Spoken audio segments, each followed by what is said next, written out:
पश्चिम ओडिशा रे नियारा रथयात्रा देवगढ़े 3 दिन धरिकी रथयात्रा पालन हेसी सेंता गड़जात समयानु बिनकाने 12 दिन यात्रा परंपरा रही और झारसुगुड़ार रेमेंडा गाँव रे मुसलमान गंतिया छेरा पहर आकर्षण देखुन आमर स्पेशल रिपोर्ट।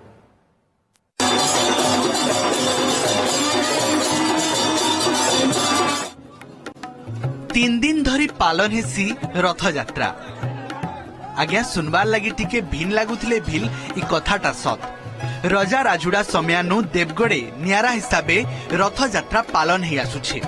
पहला दिने महाप्रभु रत्नवेदी आसीथिसन रथ उपर के इने छेरा पहरा करा जायसी और 2 और 3 नंबर दिने महाप्रभु मान को रथ घिचा जायसी।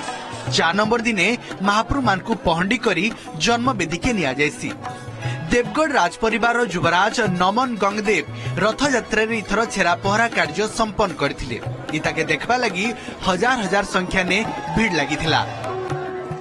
हमर प्रथम दिन माउसी मां मंदिर पर्यंत माउसी घरे जाइए अधा बाटरे रहिबे एवं द्वितीय दिन हमर रथ टणा ही गुंडा मंदिर जाइए महाप्रभु पहुंचबे एवं तृतीय दिन हमर महाप्रभुଙ୍କର पहंडी हबो पहंडी हेकरी से मध्य तांकर जाइए तांकर जन्मवेदी रे पहुंचबे। जेतु बामंडा राजा से चाहूले कि प्रथमे पुरी रथयात्रा महाप्रभु जगन्नाथ दर्शन कला परे से आसिक निज राज्य पुणी रथयात्रा करेंगे महाप्रभु घोषयात्रा करेंगे से परंपरा सृष्टि एवं एटा गोटे नियारा परंपरा जोटा कि आप देखुं समस्त मन में नूतन उत्साह रही गोटे भक्तिपूर्ण परिवेश भितर रथयात्रा होचे।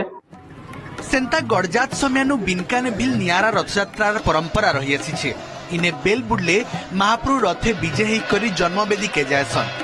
इने रथयात्रा 12 दिन धरी करी पालन हेबार परंपरा रही। 2 दिन रो रथ टणा उतारू महाप्रभु माने कंसारी पड़ारे थिबार माउसीमा मंदिर के पहुंचीसन। सेने पूजा पाठ और आरती उतारू तारा देखी करी मंदिर के जायसन महाप्रभु। हजार हजार संख्या रे भक्त माने महाप्रभु को दर्शन लगी इने भीड़ लगेइथिले।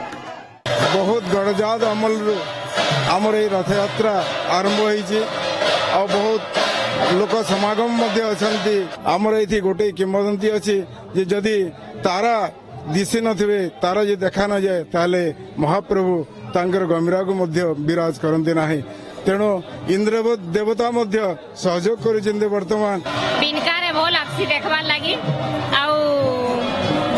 तो केबे मिना आसी था बाकी आज आसी से भल लागुचे महाप्रभु दर्शन करवार लगी नदी तरारे जगन्नाथ मंदिर अच्छे।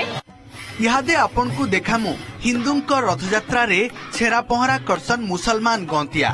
आज्ञा हाँ झारसुगुड़ा जिला रेमंडा गाँव रे इ परंपरा रही आसी। रथयात्रा दिने महाप्रभु माने रथे बसबार उतारू मुस्लिम गंतिया मोहम्मद अख्तर रथ उपरे छेरा पहरा करसन। तारू तारू भगत माने रथ घिची करी नेसन। गाँव हिंदू और मुसलमान दुई पक्ष लोग इथि सामिल होकर महाप्रभु का रथ काम करसन। माउसी घर के जीवार बाटे रथ गंतिया कर घर पासे अटकी सेने दर्शन सरबार उतारू आके जायसी।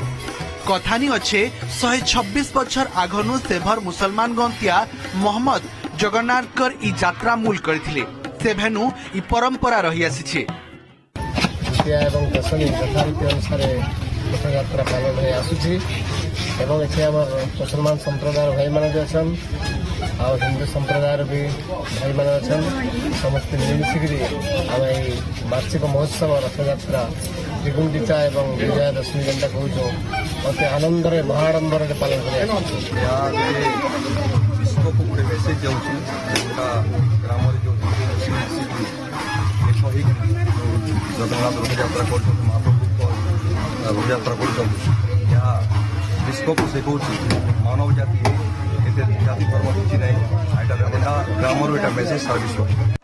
देवगढ़ सिद्धार्थ बिनकानु दिलीप झारसुगुड़ा भागीरथी रिपोर्ट ओटीवी।